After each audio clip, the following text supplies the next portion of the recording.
Welcome to the Spiritually Empowered Podcast, your virtual sanctuary for soul growth, spiritual healing, divine purpose, and conscious manifestation. Together we'll explore mysticism and magic, Buddhist and yogic teachings for inner liberation, shamanic energy medicine, psychic development, and tools to wield your power and protect your energy during this time of global awakening. I'm Ashley Coleman, Ordained Shamanic Minister, Advanced Energy Medicine Practitioner, spiritual teacher, and devoted student of life's deepest mysteries. I'm here to help you alchemize ancient soul wounds, reclaim your power, and rise into your sacred calling to bring healing to this world in a way that only you can. I'm so honored to be here with you. Let's dive in. Hello, beautiful soul, and welcome to the Spiritually Empowered Podcast. I'm so glad you're here. This is take 10. I've gone back and forth a couple different times with what do I want to talk about, and I don't feel like my words are flowing, and I felt very silly, and then I felt very serious, and I just was going back and forth. So this is my final take, and we're going to see how it flows. So how are you? Thank you for being here. I hope this finds you well. And with this episode, I wanted to follow up with an Instagram story that I shared around my morning routine.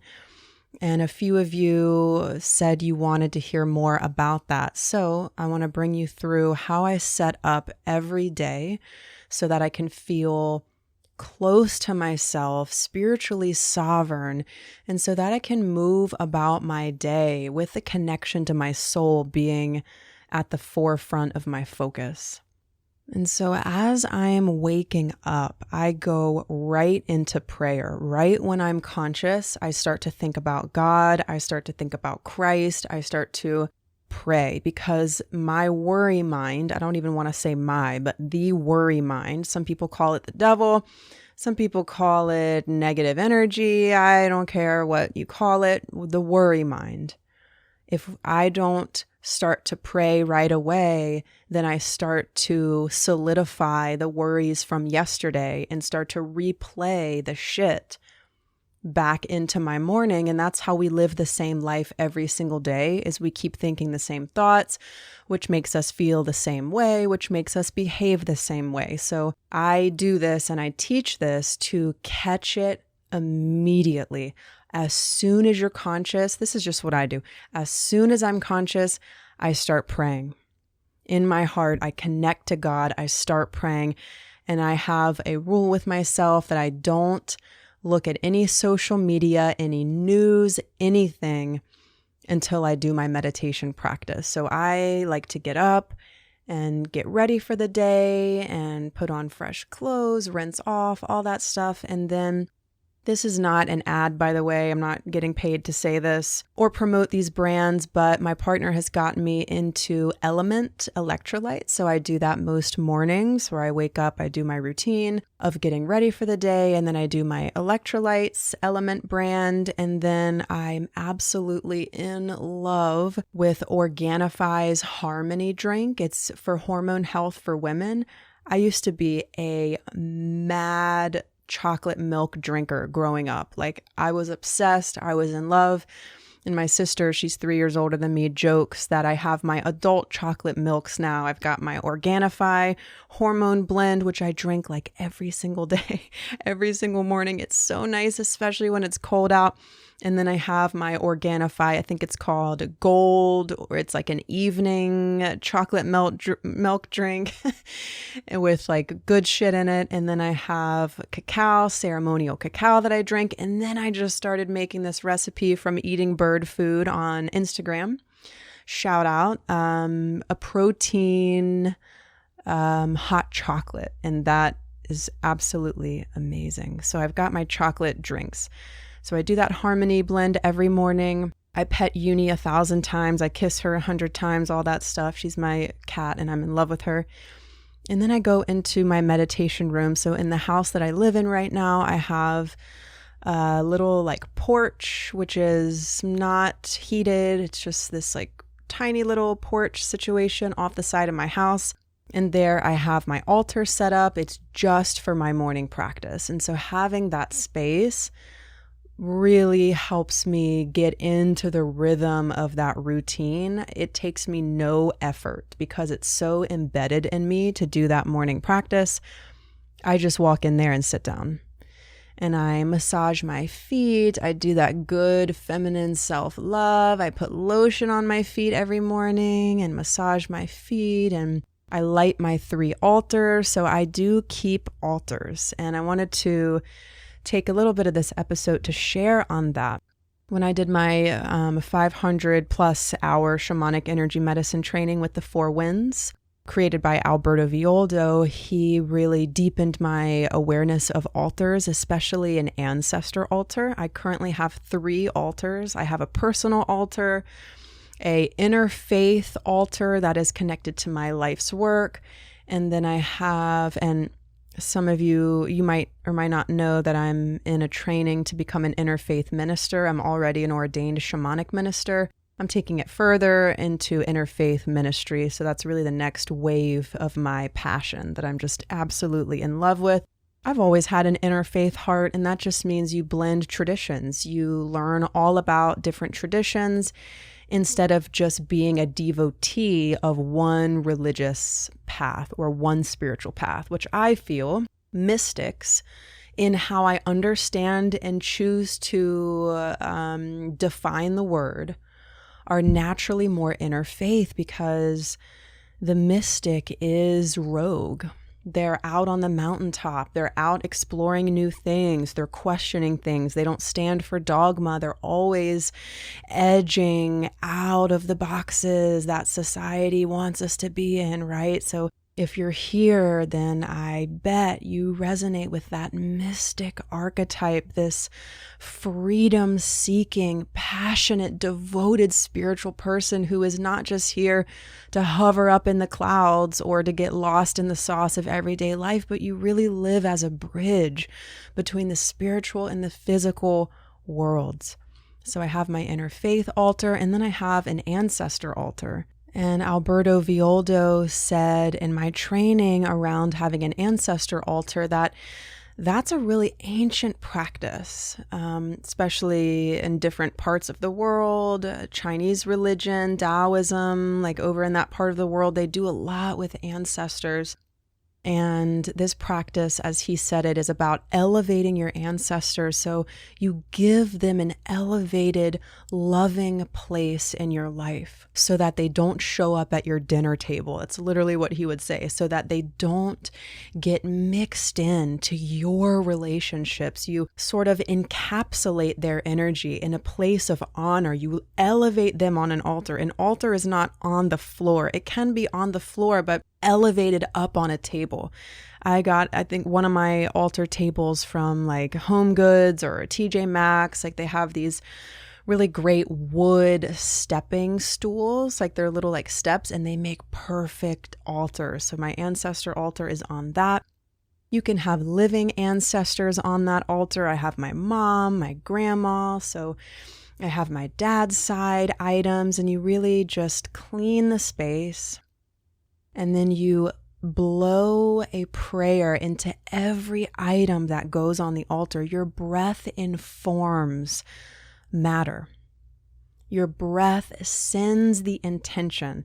So you want to clear everything, especially if it's a candle you got at a store, right? You want to clear it. There's different ways to do that. I do the Reiki way of drawing a clearing symbol, and you clear your items however you want to do that, however you know how to do that. And then you bless them with an intention. Your breath carries your prayer. So you blow into every object that goes on your altar. What is the symbol of this? Did you know that over 95% of our reality is run by the unconscious mind? And the unconscious mind is everything that's beneath the surface of our awareness. We project it outwards. We don't see it directly within us. We can wake up to it by integrating our shadow, which is what Carl Jung coined as the unconscious. And the language of the unconscious mind is archetypes and symbols. Your dream state is pure unconscious material. And what if I said that every character in your dream is a part of your own psyche projected onto that person? In other words, it's all you, boo. It's not a crocodile. It's what the crocodile means in your psyche. It's not physical death or being clawed to death or whatever crazy dream, right? It is the symbolism. Dreams are symbolic. And we can harness symbols, physical symbols, to guide the unconscious material and to wake up to what is in there. So maybe a seashell represents the feminine to you, and that's the receptive energy. And you put a seashell on your altar and you bless it and blow into it a prayer of being a receiver of God's bounty. So we use symbols to inform and direct the unconscious mind, which again runs over 95% of our reality, which means that it runs our behaviors, it is our thoughts, it is our emotions. And when we heal, we integrate the conscious with the unconscious, which means to wake up in the dream. And I also have a cloth on top of my altar tables for each one that, of course, I cleanse and bless, and the colors are symbolic. And so this is a really creative thing. And I also read in this book that the altar is the control panel of your life. It's what you focus on. What is on your altar is the elements of your life that you're placing in a direction, that you're moving next to this, that you're really designing this altar to be a representation of your conscious life. So I have candles on my altars, and I just love to go into my room, my meditation room, and light the candles and just sit down. I don't go in there to do stuff. I go in there to commune with God, to commune with the sacred, to listen to my soul before I listen to the world. I used to walk into grocery stores and feel completely bombarded, and this is the untrained healer. The untrained healer thinks that it's normal to take on the world. The untrained healer is blasted open, is taking on emotions, taking on thoughts, being influenced. In my last episode, I talked about when I walked into my grandma's nursing home and decided, I had this desire. I don't want to be influenced. I want to influence. And that takes training. It takes practice. Just like learning how to ride a bike, you learn how to connect with your own silence. So you know when something ain't you. You learn the feeling of your set point so that you know when something's rubbed off on you. And this is best done as soon as you can after you wake up. Not looking at your phone, not indulging, not consuming. We are meant and coded to be creators. It's very new for humanity to have access to all this shit. The phone and the trauma and the media and the violence. This affects us. What we see, the unconscious reads. The unconscious mind never sleeps. There are specific rules that the unconscious mind abides by, and one of them is it never turns off. It's always absorbing to a degree what you're watching, what you're listening to. So it is a necessity to listen to your heart. And that's what I do. I want to keep it focused on my practice, and you can take or leave any of this.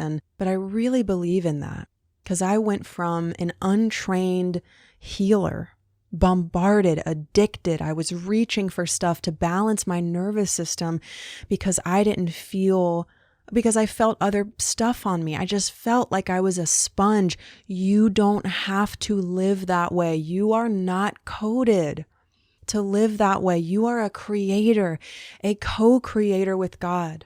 And psychic shielding is the foundation here, right? And that's a part of my morning routine. So I am sitting there, I am closing my eyes when I'm not on my moon cycle. I'm doing a particular breathwork practice where I'm breathing up my spine, holding the inhale at the top of the head and doing Kegels. So I'm lifting my pelvic floor and I'm using my root to contain my energy. This is a yogic practice to hold and expand your energy. Breathwork is such an effective practice to expand your field, to hold and channel more love, more life, more beauty. I just did a post on my Substack yesterday for the mystics on the beauty way and how no matter what is going on, we can choose to see beauty. What you look for, you'll find. Wherever you are, whatever's happening, you can find beauty. And this is the shamanic way of the beauty way of an earth keeper. And if you want to read more about that and really step into that calling now, it's not just reading it, it's become it, right?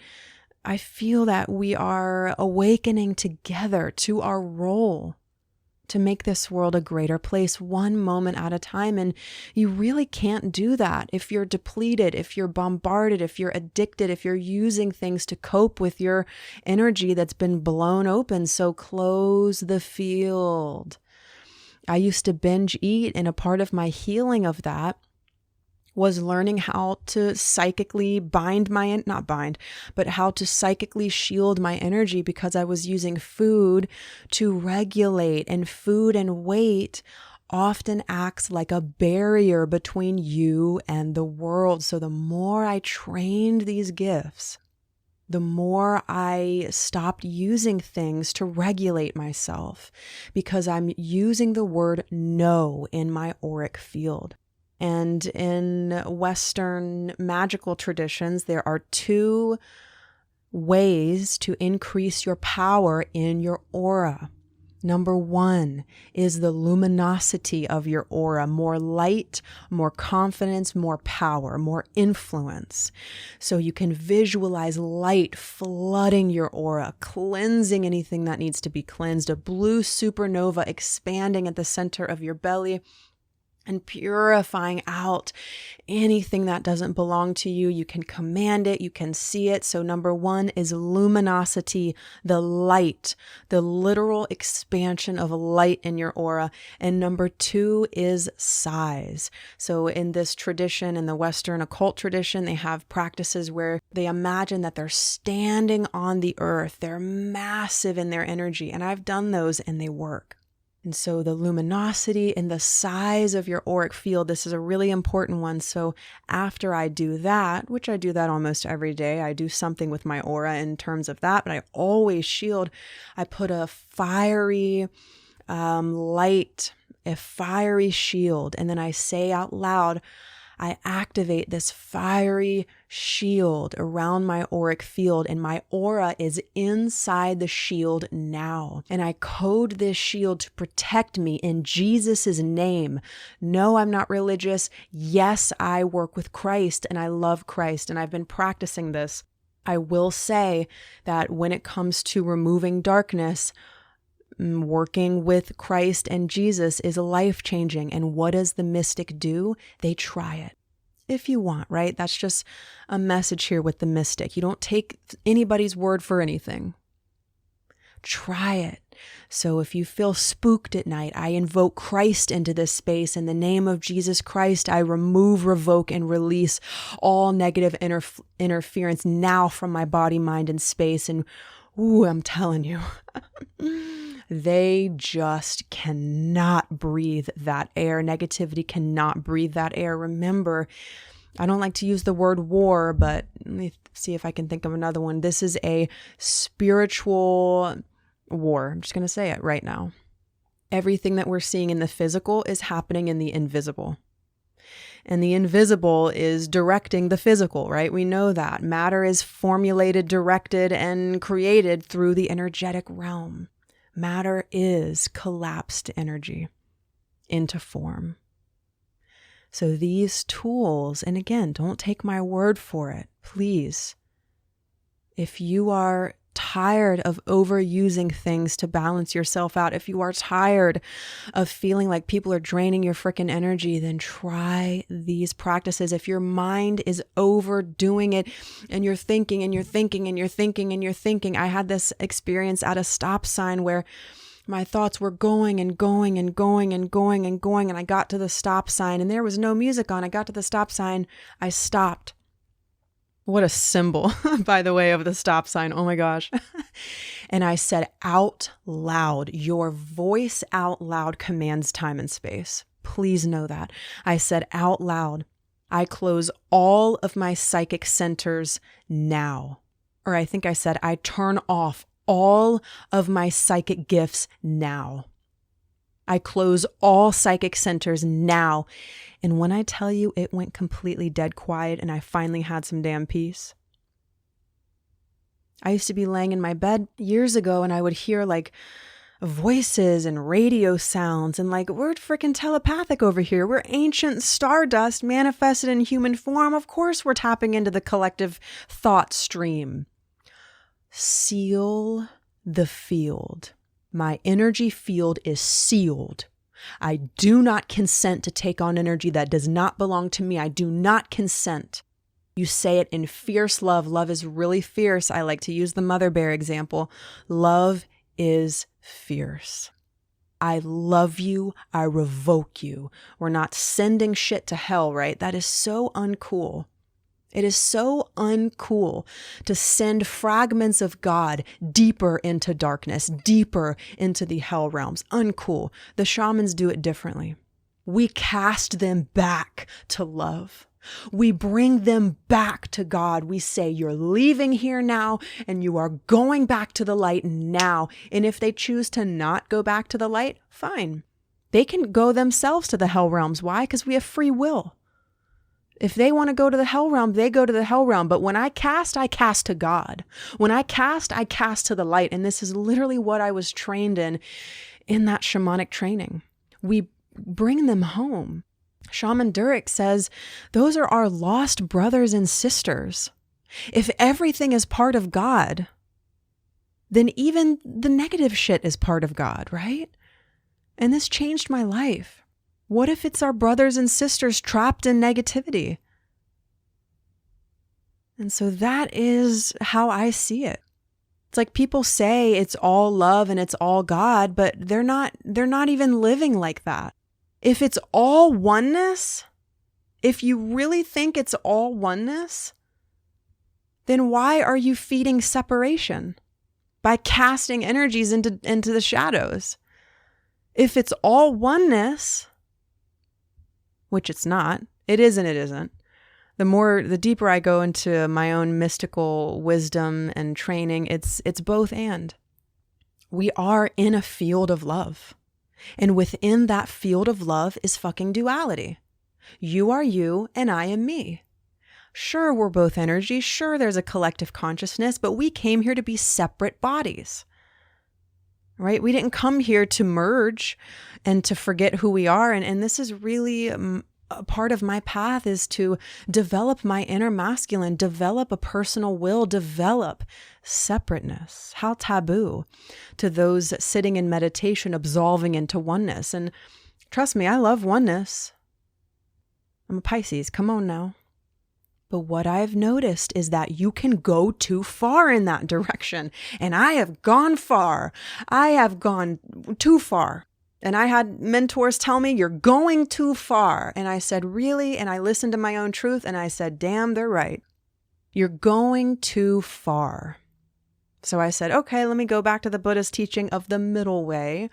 Now my practice, because one person's medicine is another person's poison, right? So one spiritual practice could be your downfall, and another spiritual practice could be what liberates you, right? And so high levels of discernment. And if you don't listen to your soul every day, you're not going to know your truth because you're filled up with other people's thoughts. So part of my practice has been bringing heaven to earth, going into my will, making things happen on this planet, because you can go too far into surrender. God's going to figure it out. Surrender. I've gone too far in that direction. which you could say is too much yin energy, too much feminine energy, where it's all emotion. It's all just in the upper chakras. Women have more developed upper chakras, side note. We are the bridge between the worlds, right? Cosmic consciousness. So a huge part of the path of a mystical woman, which, ooh, I like that. Might start going into that realm. A mystical woman is to ground into separateness, to have opinions, to have boundaries, to have discernment, and to grow the inner masculine. To evolve the inner masculine. For men, they're evolving the inner feminine. And make this fit for your identity and your situation, right? Take or leave this. But going back to my morning routine, that's how I set myself up. And I ask my heart, how can I love you today? I say that almost every day. Guess what my partner says to me? How can I love you today? He texts me and says that. How you treat you, boo, is how you're going to get treated. You set the standard. And sometimes I have a little mirror in my meditation room, and sometimes I'll look into my eyes in the mirror. This is really powerful. And I'll just gaze. And then I might start judging if I have a pimple, or I might start judging myself, and I stop doing that. I say, oh, I'm sorry. I'm not doing that. I say, you are so powerful. I love you. You are so worthy. You're so important. You're valuable. You're so smart. You've helped a lot of people. You can do this. I believe in you. And sometimes I cry. Whatever we want to hear from others, that's what our soul wants to hear from ourselves. You're not too much. You're important. You don't have to heal anything else.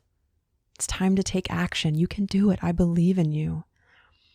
And I say that out loud into the mirror. The eyes are the gateway to the soul, right? And I just let that go in, and I program myself. We're programmed here on this planet. We're programmed especially by all those Disney Channel movies of Prince and the Tower, and all of that is strategic. We're programmed by the music and the TV shows, and whatever you were listening to and watching and hearing from ages 0 to 7 is your core programming, 0 to 7 years old. At 7 years old, we develop a critical thinking faculty, and we start to sift and sort information based on our programming from 0 to 7. Around 7 years old. All healing is inner child healing. And let's take a deep breath. I would love to share that with you. Breathing all the way into the top, breathing all the way out to the bottom. I am enough. You are enough. What is it that you want to hear from yourself? What is it time to say? Maybe it's, I'm sorry. I'm sorry for being in that relationship for so long when I knew it was over. I'm sorry for judging you. Or maybe it's, you can fucking do this, and I know you can. Say it to your eyes. And we don't just want to speak into ourselves. We want to listen too, right? Nobody likes a friend who doesn't listen. That's Aini, right? Reciprocity, give and take, receive, hear, give, listen. And that's the masculine and feminine, the alchemical marriage on the inside. The feminine receives, the masculine gives, right? And this isn't black and white. It's just a map to the inner world. And we as mystics are map makers. We're not here to follow somebody else's program. Take these ideas and write your own dream morning routine. Take it, try it. That's what we do. We experiment. We don't just listen. We take action. Because that is our devotion to love. Love is action. Love is follow through. That's what I'm learning. Obedience and discipline. Oh, those words. Oh, I don't like them. But wait, they might really serve me right now. And I believe they are. That's been a huge part of my life, is since I really don't have to provide for myself. And this is something that I've carried a lot of shame around, and something that I haven't wanted people to know. And it's been on the tip of my tongue, and my partner and I, we're still going to do this episode where we share on how we met, and we were going to bring it up together in that space. But something that I've kept is that I have inheritance and I overflow. I have more than enough. I don't even have to work. And that feels really scary to say because my brain thinks, oh, people aren't going to see me as a spiritual teacher anymore. They're going to discount me. They're going to say, oh, you just have all of daddy's money. And somebody has said that to me in the past, and it really hurt, but it also strengthened me. A part of my assignment is to have people provide for me, my family. And to be honest, I've really, really struggled with knowing how to live my life in having all of this. I felt incredible weight of responsibility to repay them somehow, to prove myself, to go out and make a lot of money myself to prove something. Well, I don't have to do that. I don't have to focus on money. I also don't have to give away my gifts for free, right? That's another thing I was afraid. If I tell people what I have, then they're somehow not going to value what I have to give or invest in themselves through my work because they know my secret. And shame, as my partner says, makes you selfish. It can make you selfish. It can make you hoard. So I feel personally like I've been hoarding my gifts because I've been feeling this truth that I've been not wanting people to know. It's like this feeling of controlling. If I could just control how other people see me, then I'll feel safer. And I want to pull the veil down. I want to speak this, and I'm proud of myself, and it's not easy. And so with that, I'm going to take a deep breath.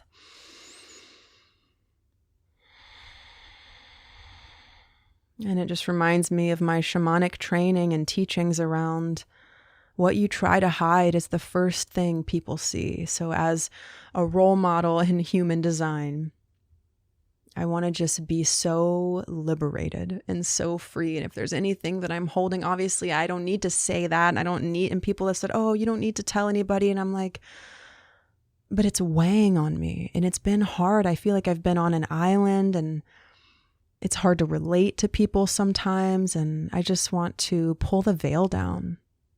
My partner has been such an amazing support, and I want to keep how he's woven into this to our conversation where he comes on the podcast and we share together about how we met and what led up to our meeting. And so I want to say thank you for hearing me.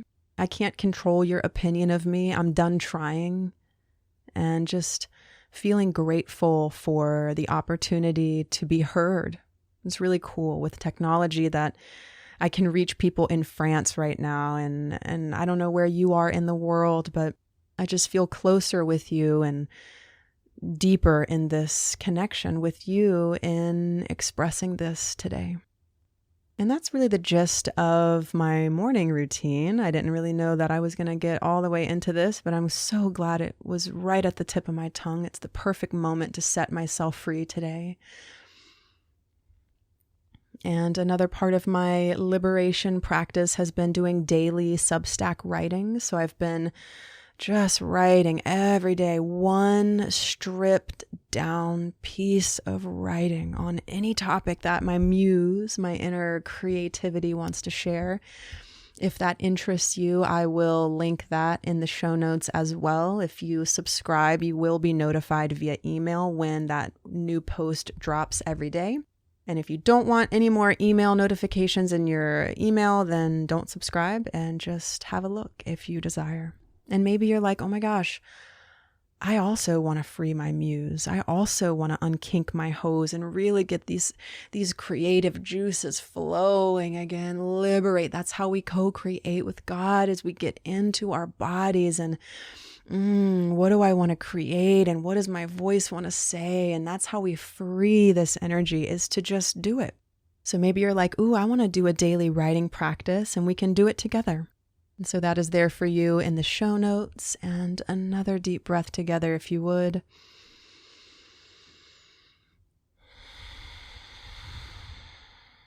As always, would love to hear shares, feedback. If you felt called to rate the show, to share this with somebody, would be so grateful for that. It's amazing to be able to reach people from all over the world. So thank you for being here. And I'm so excited to be with you again soon. It feels like the next episode will be with my guys. So very, very, very excited for that. And for now, I love you. Have a beautiful day. Thank you so much for tuning in today. If you loved this episode, share it with somebody who you really feel would benefit from this message. I'm sending you lots of love, and I'll see you in the next episode.